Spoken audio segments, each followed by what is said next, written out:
प्रदेश कांग्रेस ने लंबे इंतजार के बाद आज सीएलपी लीडर भी बना दिया है और नए कांग्रेस प्रदेशाध्यक्ष की नियुक्ति भी कर दी है। इस वक्त हमारे साथ कैबिनेट मिनिस्टर गौरव गौतम है। मंत्री जी, जिस तरह से विधानसभा में लगातार कांग्रेस पर आरोप आप जो लगा रहे थे, अब अगले सत्र में नहीं लगा पाएंगे क्योंकि सीएलपी लीडर की नियुक्ति हो गई है। कैसे देखते हैं आप इन नियुक्तियों को? नियुक्ति 1 साल बाद हुई है और जैसे ही कांग्रेस का प्रदेश अध्यक्ष बना है उसको हटाने की कवायद कांग्रेस ने ही शुरू कर दी है, कांग्रेस के नेताओं ने शुरुआत कर दी है। और मुझे लगता है कि ये लड़ाई एक दूसरे को बुक के गुलदस्ता देने पर हो रही है कि वो उनके पास क्यों गए, वो उनके पास क्यों गए। हम पहले ही कहते आ रहे हैं कि कांग्रेस स्वार्थ की राजनीति करती है, अपने लिए राजनीति करती है।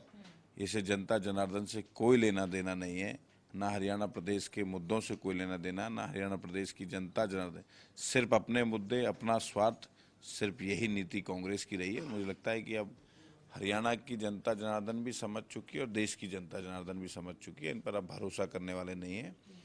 हरियाणा में नायब सिंह सैनी सरकार बहुत अच्छा काम कर रही है और आने वाले समय पर भारतीय जनता पार्टी की सरकार लगातार बरकरार रहेगी। बिल्कुल आने वक्त, क्योंकि जिस तरह से हमेशा कांग्रेस पर आरोप लगते आए हैं, पहले कुमारी शैलजा, अशोक तंवर, उसके बाद चौधरी उदयभान, हमेशा ये आरोप लगते आए हैं कि प्रदेशाध्यक्ष को फ्री हैंड नहीं दिया जाता, उन्हें काम नहीं करने दिया जाता अपने तरीके से। तो क्या अब आपको लगता है कि जब राव नरेंद्र सिंह को अब जिम्मेवारी मिली है तो क्या वो प्रदेश में जो कांग्रेस की अंदरूनी कलह है उसे खत्म कर पाने में या कांग्रेस में समन्वय बना पाने में क्या कामयाब हो पाएंगे? मुझे फ्री हैंड तो छोड़ो, उनको अध्यक्ष बने रहने दें कांग्रेस के लोग, उसी पे बहुत बड़ा डाउट लग रहा है।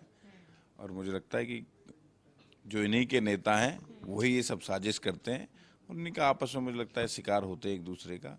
तो हमें इनका इंटरनल मामला है कांग्रेस का, ये क्या करती है, लेकिन जो भी चीजें निकल कर आ रही हैं बड़ी दुर्भाग्यपूर्ण है। मामला तो इंटरनल है, लेकिन सोशल मीडिया पर भी अब ये मामला आ चुका है। कैप्टन अजय यादव, उनके खुद के लीडर हैं, वो ये कह रहे हैं भी हाईकमान को आत्मनिरीक्षण करना चाहिए दोबारा से इस फैसले पर कि एक बेदाग छवि का जो नेता है वो आना चाहिए था। और इस जो एक युवा, उन्होंने कहा था कि राहुल गांधी चाहते थे कि युवा प्रदेशाध्यक्ष बने, बेदाग छवि का एक नेता प्रदेशाध्यक्ष बने, लेकिन ऐसा कर पाने में कांग्रेस नाकामयाब रही है। इसलिए पुनर्निरीक्षण जो है अपने फैसले पर करना चाहिए। वहीं आज इनेलो ने भी सीएलयू कांड को लेकर काफी गंभीर आरोप जो है वो राव नरेंद्र सिंह पर लगाए हैं। हम तो पहले ही कहते थे कि कांग्रेस अपनी बात पे टिकती नहीं है। राहुल गांधी कहते थे कि युवा लेकर आएंगे, लेकिन मुझे लगता नहीं उनकी पार्टी में ज़्यादा उनकी बात को रखा गया है। और किस प्रकार से अध्यक्ष बने हैं ये तो कांग्रेस के लोग ही सोशल मीडिया के माध्यम से बता रहे हैं कि उनको आत्मनिरीक्षण करना चाहिए। अगर नहीं करेंगे तो ये आपस में ही लड़के झगड़ के हटा देंगे उनको। एक आखिरी सवाल मेरा यह है, एक और जहां भूपेंद्र सिंह हुड्डा को रिपीट कर दिया जाता है एज अ सीएलपी लीडर, वहीं चौधरी उदयभान जो है उनकी जगह नए प्रदेशाध्यक्ष को ला दिया जाता है। उदयभान से जब हम बात कर रहे थे तो वो अपने कार्यकाल की उपलब्धियां गिनवा रहे थे कि जी 11 साल से संगठन नहीं बना, लेकिन मेरे कार्यकाल में संगठन बना, चाहे उसमें राहुल गांधी को इंटरवीन करना पड़ा। वहीं उन्होंने बताया कि लोकसभा में सीटें भी जो है वो उनके कार्यकाल के दौरान बनी। हालांकि उन्होंने ये कहा कि मलाल और एक कसक जरूर रहेगी कि एक बहुत कम मार्जिन से जहां सरकार बनते बनते रहेगी।